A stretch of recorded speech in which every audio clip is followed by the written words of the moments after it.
Vectors can be written in one of three ways. First, vectors may be written as an expression with variables. When an expression has a vector symbol over the term, then it denotes that the answer will have to be in vector form. We usually denote the direction in the answer using square brackets. The magnitude is 10, the unit is newtons, n, and the direction is south. Next, just as a measurement in a pictograph can be represented by the number of stacked objects in a column, like this pictograph of basketballs where each ball represents the number of points, or the measurement in a bar graph is represented by the height of each bar, like the bar graph of pizzas, where the higher the bar, the more pizzas have been made. We can also represent the vector as lines where the length is the magnitude or its size.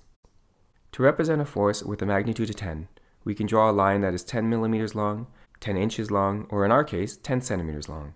Because we are drawing a vector, we need to include the direction, which is easily done by adding an arrowhead. If we use the standard orientation as provided by a compass, we will see that the arrowhead should point downwards. This 10 centimeter line with an arrowhead pointing downward represents a force of 10 newtons south. Finally, we can write the vector using implicit direction.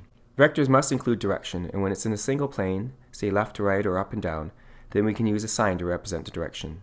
We can use any sign and its opposite to represent the two directions. We could use a smiley face for north and a sad face for south. In physics, we use a plus and minus sign to represent the two directions.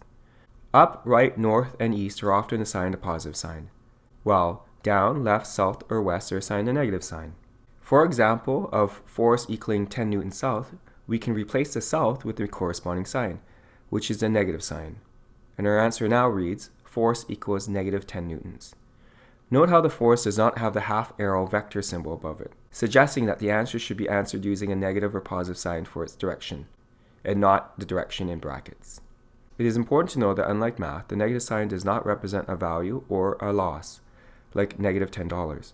Nor is it a good or bad symbol. It is simply direction.